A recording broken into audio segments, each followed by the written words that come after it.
Hello, Weil Alumni. I'm Tom Mastoras, a banking and finance partner in New York. In this edition of the Weil Alumni Series, I'm thrilled to speak with Laura Salvatori, Principal and Chief Legal, Risk, and People Officer at Anson Funds, a privately held alternative asset management firm.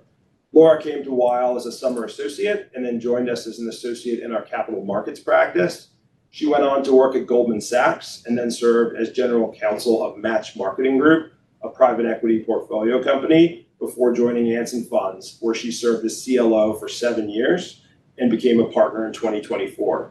Laura also recently founded CounselAudit, a low-cost AI-native legal invoice review platform built for in-house counsel and finance teams. We're very excited to learn about your experiences, Laura. Thank you so much for joining us for this interview. Thank you so much for having me, Tom. Really excited. It's our pleasure. Can you please share with us what first attracted you to work in the legal profession? Yeah, I think that from day one, pretty early on, as even a student in college, just wanting to be the person that got it done. And I continue to love that. And that is what drives everything I do. Idea generation is great, but really, I love to come in when the pieces need to be put together and something needs to be closed. And that's exactly, what a transactional lawyer does.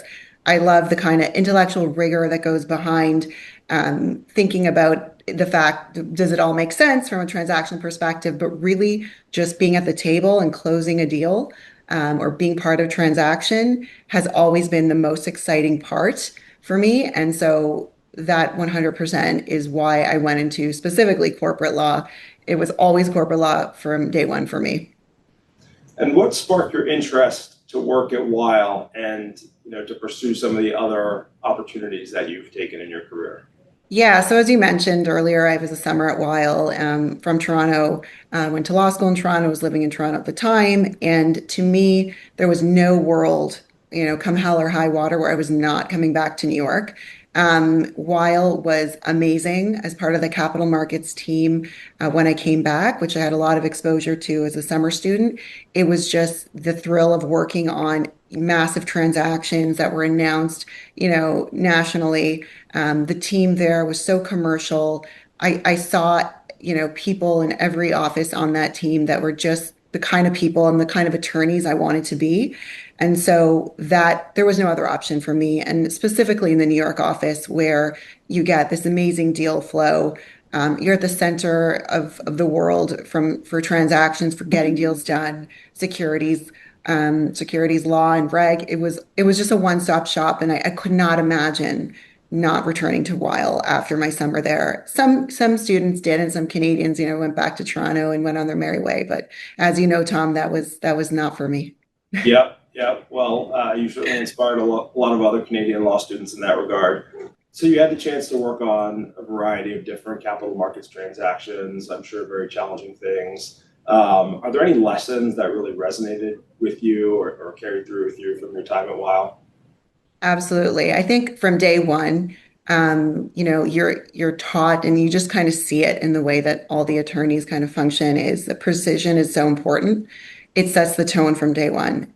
Sloppy email, sloppy drafting, none of that. It's just really you come to the table, you come correct, and that kind of sets the tone for everything that you're going to be doing. Whether it's with your, people internally or people externally or people across for you in a deal, it just really sets the tone. So I think being intentional about every interaction is critical. And then I think this was very specific to Weil is just being the person that other people want to work with. Be that person across the table, building rapport, being a human and having a good personality and, being able to take things on the chin, I think is really specific to Weil. And I think I still see it in the folks at Weil that I know, and it's a really commercial mindset. I think that is what you see that from early days at the firm. That's great. My next question for you, Laura, can you please describe your work with Anson Funds and share your overall goals in your leadership position? Sure, absolutely. So Anson is a $2.4 billion hedge fund. We have offices in Toronto and Dallas. We oversee a variety of investment strategies through our investment funds. I've been here for 7 years, and I became a partner in 2024. My work kind of spans the whole gamut of legal compliance regulatory framework across the investment manager entities, the investment funds, and also anything related to our governance or our, footprints across Canada, US, and Grand Cayman as well. And so I really have done this job largely as a solo GC until very recently. So it's great to finally have a team. It's a lot of fun. My goal from day one has always been to ensure that the investment team really views me as a partner and legal and compliance as a partner to kind of help the engine of getting things done, not to be a gating item by any means, but rather to get me in the door or in the room rather immediately when they're thinking about a new structure, a trade or a complicated trade or a strategy. So that has been framing everything that I do, and I continue to work that way even now. And it's been wonderful. I have a great team that largely embraces that and actually celebrates having legal and compliance in the office as a true resource. I also want to make sure that the investment team understands that I'm building legal and compliance to scale up with them. We've grown significantly since I've been here, and I want to make sure that our legal and compliance framework and regulatory framework can continue to grow at the same clip that our investment team moves, which is very, very fast. That's great. My next question, you've obviously had, tremendous experience at various institutions, both as, an in-house advisor and as outside counsel during your time at Weil. Based on your experience from both sides of the table, what do you think distinguishes a Weil lawyer? I think while attorneys really understand, and I'm speaking from specifically a transactional corporate perspective, they understand that law is there to serve the business purpose, and they find a way to get to yes. That is not always the case 100% of the time, but there really is most of the time a way to get there. And I think while lawyers look for that path, which is how they create so much more value than I think some of the other firms out there.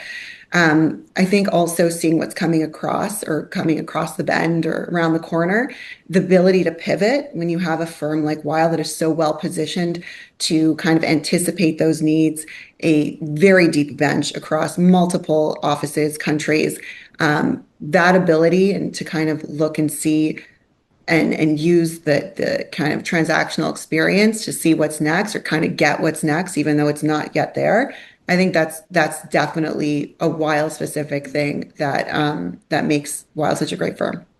Everybody is focused on artificial intelligence, including us. We're investing very heavily in our capabilities. As if you didn't have enough on your plate, you recently founded CounselAudit.ai. Can you please let us know a little bit more about this company, your experience leading it, and what you hope for this tool to do for its clients? Yeah, so Counsel Audit was born out of, a gap in my everyday as a GC or CLO, which was, spending a lot of time reviewing invoices. We work with a lot of different law firms and across several countries. And just reviewing the invoices against our guidelines, it just takes a lot of time. And certainly AI is, definitely something that AI can do for us. So this platform basically takes in these invoices, looks at them, shows where the gaps might be against those guidelines or built-in guidelines, and basically gives you an analysis, a dashboard. How are your timekeepers doing? How are your firms scoring across these things? And gives you some good feedback on exactly how to communicate it with them, spits out, even if you would like an email printed. It's just very quick to analyze these things so you can be signing up in minutes. I found that there was a gap in the market for this type of thing for mid-market review. I think there's some massive enterprise tools, but it is not like you can just sign up and get going. It requires a little bit of a different process. And also, I think it's a little clunkier. And this is just so cost effective that it's negligible. So I think it really gives the internal counsel the ability to manage their outside counsel relationships better, which ultimately serves everybody involved beneficially. And so that is what I built it for. That's great. What advice would you share with lawyers who are aspiring to make the move in-house or perhaps start their own venture as you have? Yeah, so I think you need to learn the business as opposed to every aspect of the legal framework of that business, which you certainly will just never get to know as a GC. There's so many different areas of law that you're going to be pivoting into. Become an expert on the business and the rest will follow. I think being a true partner to your business is number one. With that comes a lot of accountability. The buck stops with me. My client sits 3 feet from me. And so there's nowhere to run. And so that is a little daunting at first, but also highly satisfactory because we celebrate the wins together and I own the process. And that is really, really fun for me.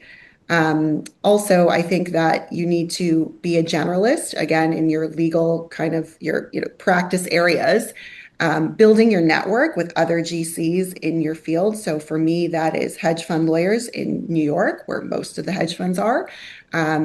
That is what I spend a lot of time doing because those are resources for you. And understanding when you don't know the answer to something is also really important. I think there's some confidence that shows when you can tell your internal client, I don't know, but let me think about it. Let me figure it out for you. And then you go to those resources, those networks that you've built, internal counsels or external counsels, obviously, and you figure it out. But it's okay to say you don't know, and that will happen a lot. So between Anson and your new venture, you obviously have a tremendous amount on your plate. I'm curious how you incorporate wellness into your personal and professional life. I know you're very focused on some of those themes, so we'd love to hear a little bit more about that as well. Yeah, so I think any busy, high functioning person is going to have this a similar answer, which is, I am just one person. There's no silos. There's no turn off Anson Funds lawyer, turn on mommy lawyer. It's just not that way. I am all the things all the time. And does that require sometimes stepping away from, bedtime routine to deal with something? 100%. And, on the contrary, does it require me, stepping away from a meeting to deal with an emergency that's come up, something at home? Of course. But that's what makes me human. And I really wouldn't have it any other way. I don't clock in and clock out in anything I do. I'm always present for everything that needs me. And I really love my job. So it makes it pretty easy to do that. It's not for everyone, but it's certainly for me. And I think I make sure I spend time on what refuels me and recharges me. I protect that. And that makes me a better lawyer, a better person when I, can walk chin up, feeling good about where I'm at mentally, physically, socially. That makes you a better person. That makes you the person people want to do deals with. I'm sure you would say the same, Tom. But yeah, that's my feedback on that one. Laura, thank you so much for making time for us. It was incredible to speak with you. We love seeing all the success and wish you continued success and tremendous impact. Alumni, thank you very much for joining us, and please stay tuned for future programming and communications from Weil.